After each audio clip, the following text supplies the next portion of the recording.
বছরের পুরাতন বুজুর্গ, তার কর্ম সম্বন্ধে সে কিছুই জানে না, একটুই জানছে যে লোকটা এই খারাপ, সমানে তারা বকাঝকা করতেছে, তার বিশাল কর্ম রয়ে গেছে।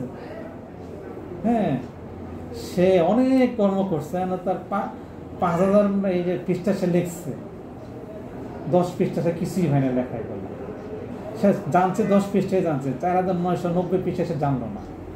10 পৃষ্ঠাতে তাকে তুলোধুনো করতে ছোট পিছিয়ে বয়সের লোকটা 100 বছর আগের আরেকজন বয়স্ক বা ওই লাইনে একজন বুজুর্গ ব্যক্তি। আমি সারাদিন ব্যাংকিং করতেছি, আমি 50টা লোক করে আপনার সই সালামতে বিদায় করলাম। একটা লোকের কাছে আমার একটা সমস্যা হয়েছে, উনি সে এইটাই দেখলো, যে বলে ম্যানেজার কোনো কাম এলো, সেই লোকের সাথে ঝগড়া লাগছে। ম্যানেজার যেন 2 বছর যাবত কাজ করে সার্ভিস দিয়ে গেল, এটা উনি তো দেখে না। না না, আমার না, সবার বিষয়টা বলতে শাখায় আমরা তো যাই বিভিন্ন ব্যাংকে, সবার বিষয়টা বলতে বিভিন্ন ব্যাংকে যাই, বিভিন্ন জায়গা মোটামুটি আলাপ আলোচনা হয় তো আসলে তার উপর স্যার যথেষ্ট চেষ্টা করেন। বিভিন্ন টেবিলে যাই আর কি, ব্যাংকের টেবিলেই যাই।